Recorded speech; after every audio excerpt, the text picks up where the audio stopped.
It's now time for Trivia Tracks with yours truly, Price Robertson. This edition of Trivia Tracks is brought to you by ProMed Ambulance Services, care you can count on, and Beth Smith at Edward Jones. Edward Jones, making sense of investing, member SIPC. This famous singing star was part of Arthur Godfrey's radio and TV cast during the early 50s. At the height of his popularity, Julius Rosa received more fan mail than his boss, which caused friction between the two. More on that shortly.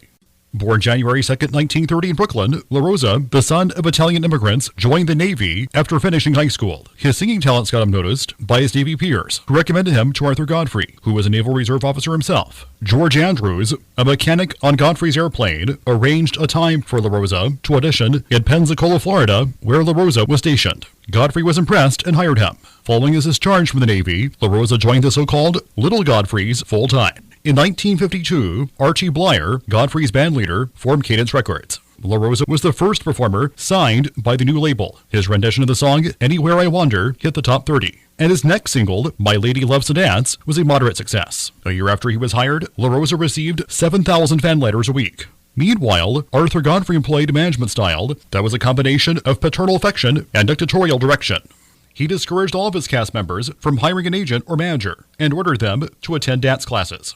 Rosa did not comply, claiming a family emergency. Shortly thereafter, Rosa hired Tommy Rockwell as his agent and manager. That didn't please Godfrey at all. On October 19, 1953, just as Rosa finished performing the song Manhattan, Godfrey fired his protege on the air. Rosa tearfully met with Godfrey after the broadcast and thanked him for giving him his break. He was then met at Godfrey's offices by his lawyer, his manager Tommy Rockwell, and some reporters. Rockwell was highly critical of Godfrey's behavior, angrily citing Rosa's public humiliation. Godfrey subsequently explained that Rosa had been fired because he lacked, in his words, humility, a comment that backfired. Before long, Godfrey became the target of comedians and songs such as Dear Mr. Godfrey by singer Ruth Wallace, and his career took a nosedive. Over the following 2 years, Godfrey fired even more cast members under similar circumstances, for which he was heavily attacked by the press and public alike.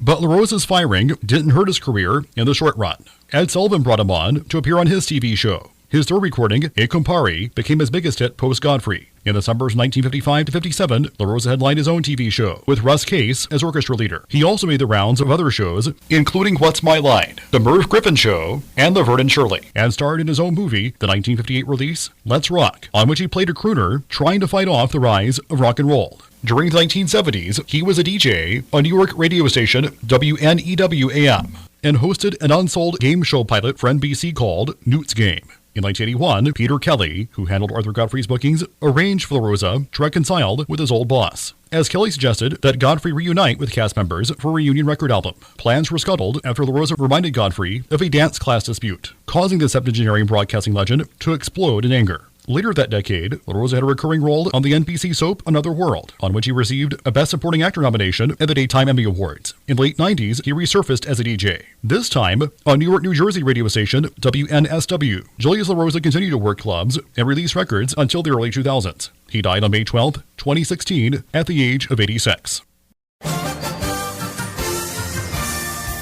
Till next time, I'm Price Robertson. Amazed by today's trivia? Then join me for Trivia Tracks weekdays at 6:45 on Everybody's Country Y95.